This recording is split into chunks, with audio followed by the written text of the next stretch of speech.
जाहिद हुसैन साहब, जिस तरह की शराइत सामने आ रही हैं और हुकूमत जो डिमांड कर रही है चार्टर ऑफ डिमांड, दूसरी तरफ ये कह रहे हैं हमने लिख के नहीं देना, फिर फैसला साजों की शमूलियत की बात कर रहे हैं, इन शराइत के साथ आपको लगता है मुज़ाकरात कामयाब हो पाएंगे या आगे भी बढ़ पाएंगे या नहीं? देखिए, ये मुज़ाकरात जिस तरह शुरू हुए हैं उसी से ज़ाहिर होता है कि कोई इसमें कोई नीयत साफ नज़र नहीं आती है। मुझे तो नहीं लगता है कि किसी तरफ से दोनों फरीकों से कोई उम्मीद भी है उनको कि ये मुज़ाकरात किसी नतीजे पे पहुंचेंगे। अभी तक तो जो बातचीत हो रही है तो उसमें तो सिर्फ अभी ये भी तय नहीं हुआ है कि किन किन चीज़ों पे बात करेंगे। ये इस किस्म की शराइत कि आप लिख के दें या नहीं लिख के दें, तो मैं समझता हूँ कि ये खुद इस बात की करती है कि कोई संजीदगी नहीं है इन मुज़ाकरात में। लिखने की किसकी क्या तरफ से? ज़रूरत है? अगर दोनों तरफ से बात आती है कि लिखने की अगर आप करें डिमांड क्या आप लिख के दें, मसला ये आता है कि जब आप बैठे हैं, जब आपने हुकूमत ने तय किया है कि हम उसके साथ मुज़ाकरात करने के लिए तैयार हैं, या जो है अपोजिशन कहती है कि हम भी तैयार हैं, तो मसला ये आता है कि पहले से जहन में ये बात तो होनी चाहिए थी कि किन चीज़ें पे मुज़ाकरात होंगे। अब लिखने की और ना लिखने की बात जो है वो इसी चीज़ की इज़ारत है कि आप एक चीज़ को तूल देना चाहते हैं। एक तो सबसे बड़ी बात यही आती है, सबके सामने पता है कि इस वक्त अगर वाकई मुज़ाकरात आगे बढ़ने हैं तो चंद चीज़ें हुकूमत को करनी पड़ेंगी, उसके बगैर आप आगे नहीं बढ़ सकते। देखिए, इस वक्त जितने लोग गिरफ्तार हैं, ये डिमांड कोई गलत नहीं है कि जिसमें बहुत सारे ऐसे भी हैं जिनके ऊपर अभी तक चार्ज भी नहीं लगा है। और आप जब गिरफ्तार करते हैं तो ऐसा भी होता है कि जब एक एक के कोर्ट के लिहाज से जमानत हो जाती है तो फिर आप दूसरे केसों में फंसा देते हैं। तो इन तमाम चीज़ों को जब तक ख़त्म नहीं करेंगे, आप ये तो एक लिहाज से कॉन्फिडेंस बिल्डिंग की बात आती है। अगर इन चीज़ों को नहीं करेंगे तो मुज़ाकरात आगे नहीं बढ़ सकते। ठीक है, इस वक्त दोनों के बैठने का एक मुझे लगता था ये वजह ये हो सकती है। लेकिन जाहिद साहब, कहा यह जा रहा है कि इन मुज़ाकरात का नुक्ता आगाज ही इस बात से हुआ है कि एक शख्स की रिहाई मतलूब है, पहले उसको रिहा किया जाए फिर आगे बढ़ा जाएगा।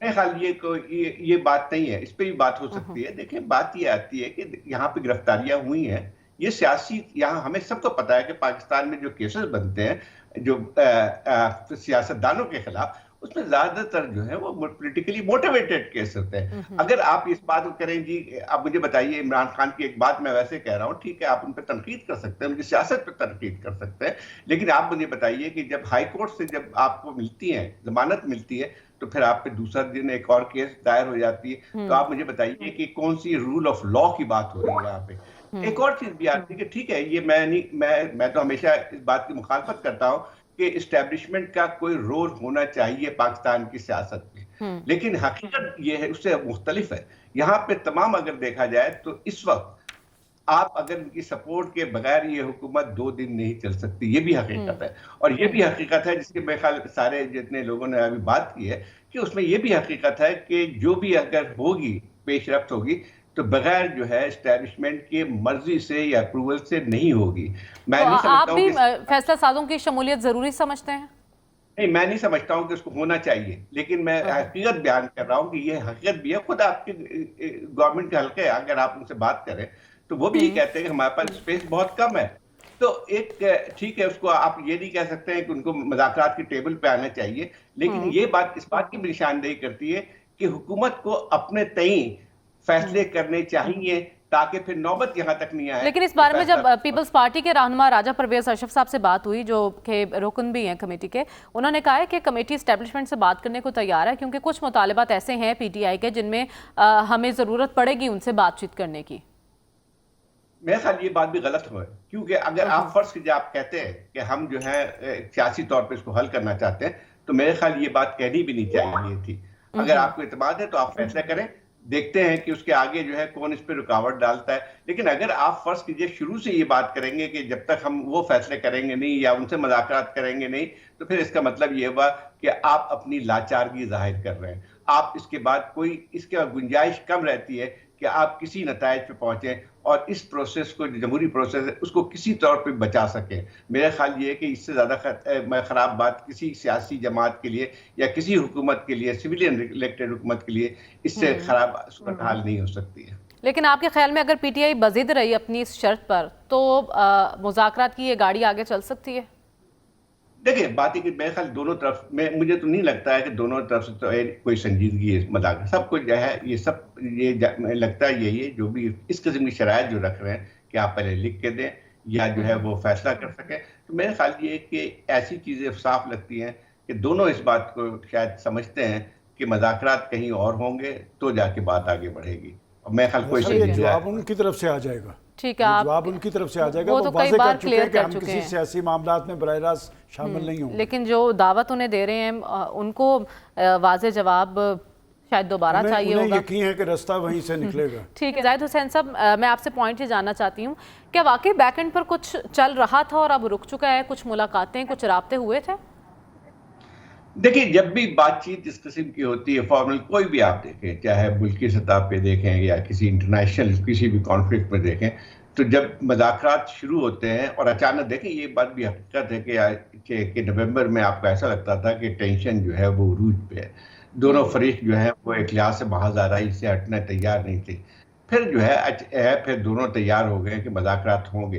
देखिए इस किस्म की जब तब्दीली आती है तो उसके पीछे पस पर्दा कुछ ना कुछ बातचीत ज़रूर हो रही होती है, जिसको हम कहते हैं कि जिस वजह से एक पुश मिलता है जिसमें आप आके बैठे। ये तो यहाँ तक तो सही है। अब लेकिन वही बात आती है कि अब हुकूमत ये सारा जो बातचीत शुरू हुई है तो उसमें अभी भी लगता यही है कि इसमें अब हुकूमत पर सारी, मैं हमेशा ये कहता हूँ कि जब मज़ाकरात होते हैं तो जो जिसको देना होता है उस पर ज्यादा जिम्मेदारी आयद होती है। और इस वक्त सही है कि जो पीटीआई का जो अपना भी रहा है रवैया, तो उस पर मैं उसको वो नहीं कर रहा हूँ, कंडोन नहीं कर रहा हूँ, लेकिन मसला ये आता है कि इस वक्त जो सूरत हाल है, अगर वाकई हुकूमत इस बात में संजीदा है कि मज़ाकरात को आगे बढ़ाए, तो मसला ये है कि फरूई जो चीजें हैं उसको उठाने से कोई हाल नहीं होता है कि मतलब आप लिख के दें डिमांड। सबको पता है कि इस वक्त चीजों को बढ़ाने, अभी तो मज़ाकरात तो आपको कॉन्फिडेंस बिल्डिंग की तरफ ले जाने की बात आती है। पहले तो एक दो चीजों को आप तस्लीम करें ताकि एक ऐसी फिजा बन सके जिसमें आप आगे चल के जो एक लिहाज से जो इसको कहते हैं कि असल जो है मसाइल जो है उन पे आप बात कर सकें ताकि जमहूरियत की गाड़ी आगे की तरफ चल सके। लेकिन अगर हम यही फंस जाएंगे तो ये एक बदकिस्मती है हमारे मुल्क में।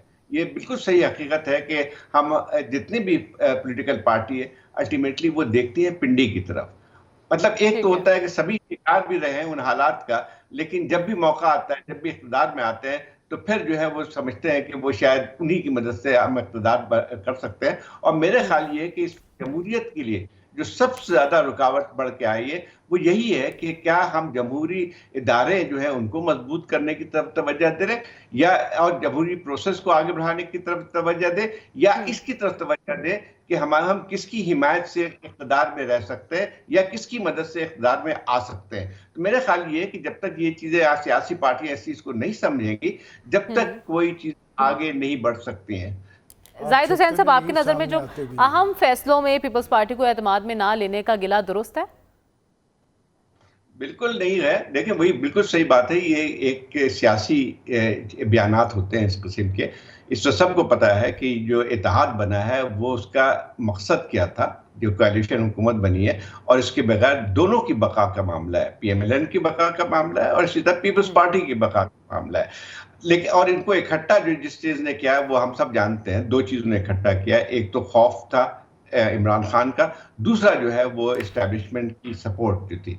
ये दोनों चीजें थी। दूसरी बात ये है कि देखें पीपल्स पार्टी चाहे कितना भी जोर लगा ले कि वो अपने इक़दामात जो हुकूमत के इक़दामात से उसको अपना अलहदा कर ले, वो कर नहीं सकती है। जितने भी गैर एक लिहाज से जमहूरी इक़दामात किए गए इस दौरान के अंदर इस हुकूमत में, उसमें पीपल्स पार्टी का बहुत बड़ा हाथ है। फर्स्ट कीजिए जैसे 26th अमेंडमेंट की बात है, जो मैं समझता हूं कि इसके पाकिस्तान की जो एक लिहाज से हिस्ट्री में सबसे वन ऑफ द डार्केस्ट जो है वो एक अमेंडमेंट है, एक कानून बनाया जिससे आपने अदलिया की जो है आज़ादी ख़त्म करने की कोशिश की। उसमें सबसे आगे बढ़ के जो कर रहे थे वो कौन साहब थे? वो बिलावल भुट्टो थे। एग्जैक्टली। पार्टी कभी भी इस धब्बे को निपटा नहीं सकती है, वो बयानात बदलते देते रहे। लेकिन मैं समझता हूं कि जो इस पीपल्स पार्टी का जो रोल रहा है इस दौरान में वो इतना ही गैर जमहूरी है जितना कि PMLN का है। ठीक है, गैर जमहूरी आपको रोल दिखाई दे रहा है।